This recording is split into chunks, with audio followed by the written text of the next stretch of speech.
Hey BookTube, it's Charlie from Reader Turned Writer, and today I'm doing my October wrap-up for 2018.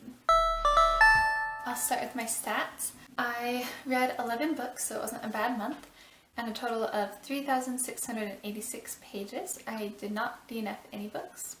That brought me to having read so far in 2018 a total of 116 books. And off of my TBR list for 2018, I had 64 books. I have now read 21 of the 64, so not gonna probably finish that, but that's okay. For my TBR for the month, I've started doing a TBR of 12 books each month, and I read 5 of the 12 books that I had wanted to read this month. Of the books I read, 5 were by male authors and 6 were by female authors. For star ratings, I had 7 5-star reads, 2 4-star reads, 1 3-star read, 1 2-star read, and 0 1-star reads. I read 2 non-fiction books and 9 fictional books. 2 of them were graphic novels. 1 was a classic, 1 was a fantasy, 1 was a mystery, 1 was contemporary, 3 were sci-fis, that was the Lunar Chronicles, and 1 was a history book. 6 of the books I read were from the library, 2 I owned, 2 were ebooks, and I listened to 0 audiobooks this month. I am currently listening to Deception Point by Dan Brown. Really enjoying it, but it is kind of long, so it's taken me a while to listen because I don't have a lot of time to listen right now. Now getting to the books that I read in the month. The first book I read was $1 Million Outlines by David Farland. I've actually started a writing group and I am writing a novel right now. It's a Rapunzel retelling, and it's a dystopian, and I'm having a lot of fun with it and with my writing group. And someone in the writing group recommended that I read this as I was outlining my novel, and so I did, and it was a very useful book. I gave it 4 stars. I thought it was good. I didn't think it was great, but it was really useful. I thought it was too long, and it took too long to get to the useful part. The first half of the book felt interesting to me, but just not really like applicable to writing. It was just more like, oh, this is kind of an interesting concept. And the second half of the book was a lot more useful, and I used it a lot while I was outlining my books, so take that for what you will. I honestly feel like most nonfiction books are too long. Next I read Hyperbole and a Half by Allie Brosh, and she has a blog online. I've read a little bit of the blog before. I gave her book 3 stars. I actually bought this as a present for one of my friends as kind of an inside joke, and she was really happy with the book, so I was so excited. But I read it before I gave it to her, of course, and it was funny-ish in some parts. Some parts I just think it wasn't really my kind of humor. I also don't see why you would buy a book rather than just reading her blog online, but yeah, it wasn't a bad book at all, and it was pretty funny. Next, I read Still Alice by Lisa Genova, and I gave this 5 stars. I absolutely loved this book. It is about a professor at Harvard University who starts getting Alzheimer's, early onset Alzheimer's, and it is written in a way where you can see her degrading, not her intelligence, but her brain just slowly losing her faculties, you know, and you can see it so clearly, and you can feel the feelings that she's feeling as you're reading it. It's like so beautiful and heartbreaking, and it made me want to do more to help those with Alzheimer's. And I will say her husband, there are some parts where I really, really love their marital relationship. I think it's a really beautiful but real depiction. But then by the end, I actually really hated her husband because I thought he was kind of a jerk, and he did things that I didn't really want him to do and acted in a way that I felt was very selfish. And that's not how I would act if I were in his place, I hope.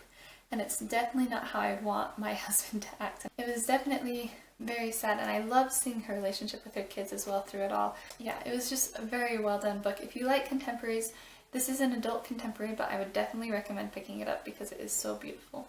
Next, I read the first book of the Magic Treehouse series, and even though it's so short, I'm definitely counting it because I read it aloud to my kids, and it actually took a while because I only did 1 chapter a day with them, and so, but they really liked it, especially the dinosaur part, and there are pictures throughout, and I think it's perfect for young kids to read. I definitely want to have these around for my kids to read as they learn to read on their own. I don't know that I want to read every single one of them out loud to them. We might read some more because they enjoyed it so much, but we'll see. But it's definitely a great one for kids. It's definitely not one that I would reread just on my own because it is meant for kids, but it is still a good book and I enjoyed going back and revisiting it. I remember reading these as a child. Then I read The Hobbit and the graphic novel of The Hobbit. I wanted to reread, I mentioned this in my last video, I wanted to reread The Hobbit for Hobbit Day last month and I just wasn't able to get to it, so I decided to get to it this month, and reading it, I just remembered what a great book it is. It's so good. The characters are so good, the character arcs are just amazing, the journey, both inwardly and outwardly, that Bilbo goes on is so great, and Bilbo is such a good person. Like, I'd kind of forgotten what a good person, just, you know, solid and trustworthy and loyal and not really that selfish that Bilbo is, and it just reminds me of how much I love the Hobbits, and I want to go and reread The Lord of the Rings next. So maybe I'll get to that next year, but definitely worth the read if you haven't read it, and I loved rereading it and revisiting it, and it's such a fun adventure book too, with so much packed into it. The graphic novel is actually really good too. I decided to get it because I was rereading The Hobbit. I decided to just read the graphic novel at the same time, but I actually recommend not reading them kind of like back to back, because a lot of the same wording is used in this. It's more simplified, of course, because it has to be, but it still has a lot of the same wording, and it's obviously the same story, but it is, the pictures are pretty beautiful. The art style in it actually reminds me of a cartoon of The Hobbit that I used to watch when I was younger, and I really liked the nostalgia of that. This is one of the creepy pages. I thought they did a really good job portraying the story in the graphic novel. I also read Coraline as kind of a Halloween read by Neil Gaiman, and this is one that I've been wanting to try for a while. I've heard a lot about Neil Gaiman because he's a very popular author, and I wanted to try some of his children's books. I don't think I would enjoy his adult novels because from what I've heard, they're not really my kind of books, but I do want to read some of his other children's books because I really, really loved Coraline. I didn't think I would, especially like getting into it. I was like, I really don't like horror. It's interesting, but I am not a horror book person, but since it was a children's book, it wasn't too much for me, and I actually really, really loved the ending, partially just because I love Coraline. Coraline as a character is like one of my new favorite characters because she is so brave and strong and resourceful and thinks outside the box and comes up with solutions. And if I had been in her spot, even now as an adult, I don't know that I could have done what she did, but she was so brave and I loved her character. But she still had flaws, but she was just so brave and I loved it. It definitely also was different than what I normally read, which was kind of fun. And finally, I finished off the Lunar Chronicles. I know I've talked about Cinder on my channel before. Don't know if I ever talked about Scarlet, but I really loved Scarlet. And then I read Cress and Winter and Fairest. I had to return Cress already. Winter is the last book in the series. Fairest is the story of Levana, the queen, the Lunar Queen, who's like the main antagonist of the story. And it's just a kind of short side story. It's not actually a part of the 4-book series. I loved all of them. I loved Fairest. I loved all 4 books. They are amazing. The characters are so good. They're like so well done and so consistent throughout, even though there's tons of characters. It's not hard to follow all of the different plot lines because Marissa Meyer does such a good job of like weaving them together and making sure you don't forget about characters, even though there's so many different characters and plot and viewpoints and everything.